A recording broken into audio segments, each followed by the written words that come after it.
Hi, good day everyone. I'm Jarnal Sin Jornadal from BSIT 2D and my partner is Mark Paulo Laraquel. And I choose the topic is levels of programming language. First, what is programming language? Programming language is a formal language that consists of instructions that can be used to generate different kinds of output. To implement particular algorithms in computer programming language are employed. The high percentage of programming language are made up of computer instructions. What is high-level language?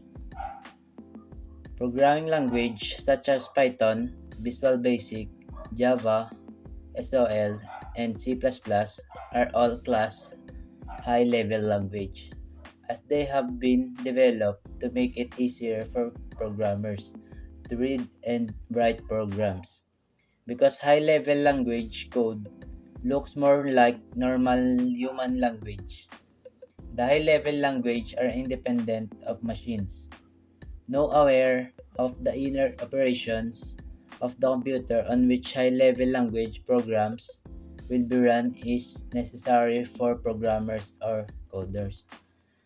Working Working with high levels coders will help programmers write instructions in English and become more familiar to mathematical symbols and expression.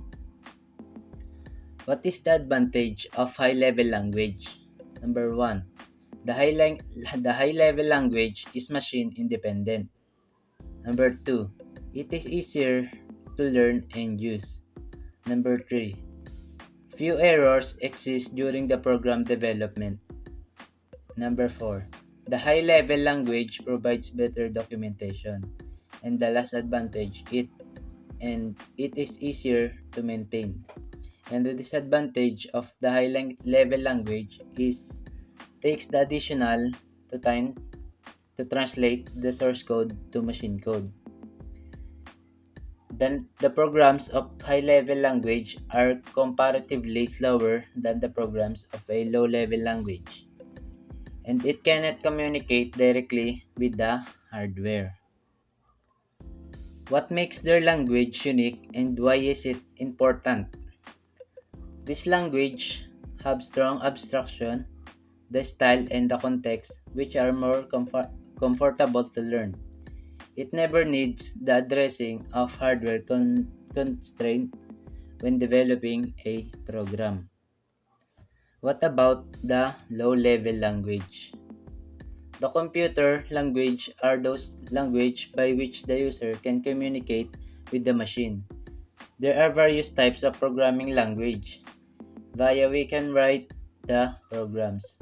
The program is the set of instructions which has to be executed by the computer. The low-level programming language provides little or no abstraction. The low-level language is the machine-dependent language. We can say that the low-level language is near to the machine and far away from the programmer. The execution time of the low-level language is very fast, and it is the advantage of the low level language.